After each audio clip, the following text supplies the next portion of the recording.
Hi everyone, this is Aaron Celia. And this is Celia Foster with ReturnToOzTheMovie.com.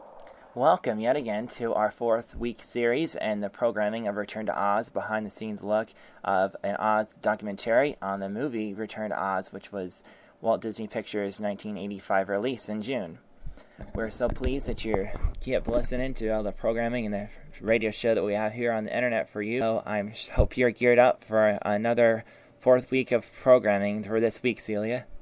Yes, I am. Great. It's so great to have you as, I would name you historian for this movie. As John Fricke's named historian for The Wizard of Oz, I think you should be named historian for Return to Oz. Well, thank you very much. Yes, you honestly deserve it. You've done just a wonderful job and with performing on these programs that we've put together, and you can just tell, I think everyone that knows you, myself included, that you're very knowledgeable, and I'm just so pleased that we get to work together. Thank you very much. Yes. It's a pleasure. I love doing this. Yes, you're welcome. It's great, and not to mention yet again, as I like to say it ever so often, that I'm 23 and I'm young, doing something like this, and Celia's 23 too, so we have much in common on the things that we like in reference to this movie, and especially our age, which is something that we talk about much, isn't it? Yes, it is. Yes. Okay, now, let's start off.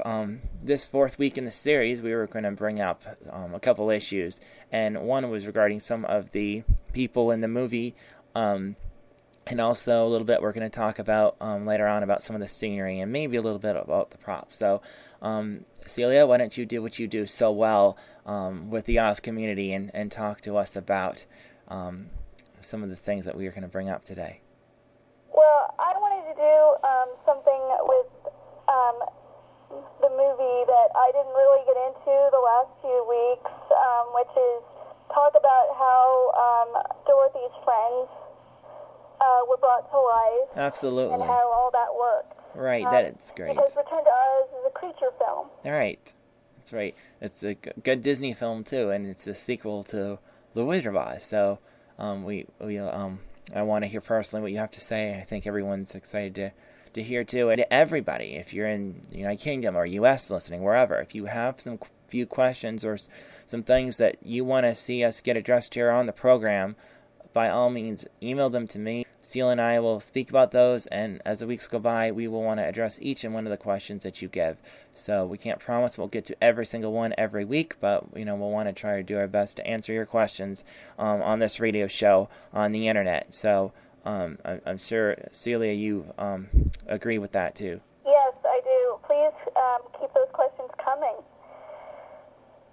Yes. Okay, well, Celia, please explain to us about what you have and share some things with us. Okay, well, with the 4 different characters, with Belina, Jack, TikTok, and the Gump, ironically, the one that you think would have been the easiest to create, Belina, since she's the smallest, that was the one that was actually the hardest to create for the team, because they had a couple of different ideas on how to do it.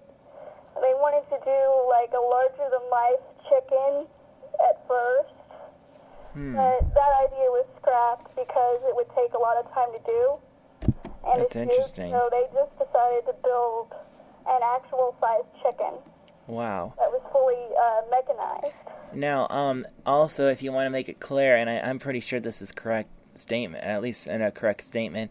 Now, some of the scenes in the movie, they did have a real little hen chicken, correct? Yes, they did for the long shot. You're right, yeah. Can you tell everyone, at least, to mention, because not everyone knows the filmmaking terms and the type of terms that most people come by for films. So, if you want to mention what a lawn film shot would be.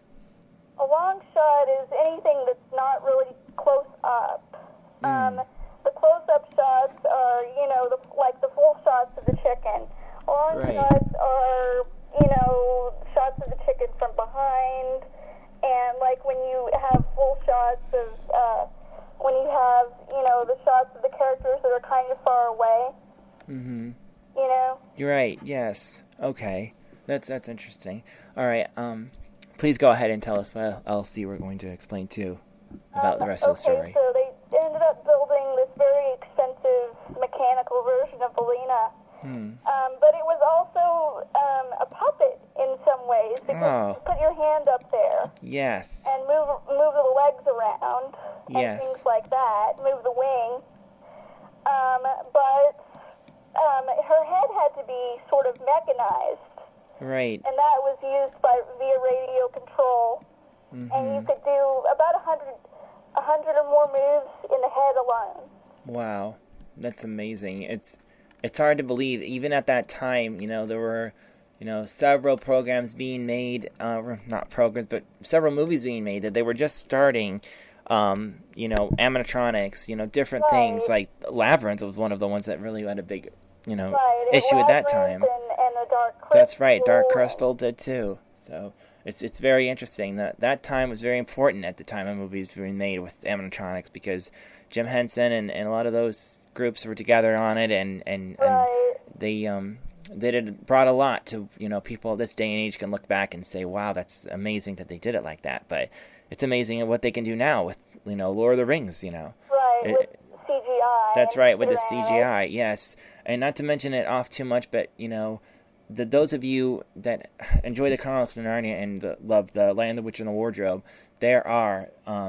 That was released just yesterday, April 4th, on DVD. And if you look in the special features, there's a special feature that talks about a lot of the characters, but one with James McAvoy, who played Mr. Thomas the Little Fawn.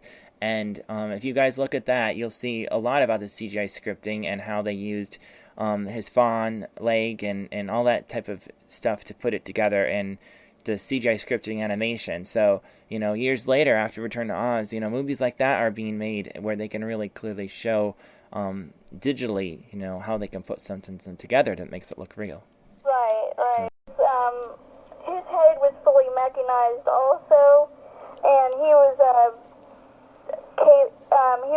they said on the making of special that there were about 20 feet of cable on him, and the people who were controlling him were about just off camera, and so that's how he was done. He was mechanized also, just like the Cowardly Lion's head. Wow, so, interesting. And for most of the film, the Gump is a little more than a head, so... Wow. Interesting. Well, we thank you for listening to our 4-week programming series of Return to Oz, a feature on the behind-the-scenes look at the movie Return to Oz, made by Walt Disney Pictures in 1985. So we thank you for listening and your support of this program, and we hope to bring you many more programs in the near future on this radio series. I'm Aaron Celia. And I'm Celia Foster with ReturnToOzTheMovie.com. We thank you for listening. Come and listen next week.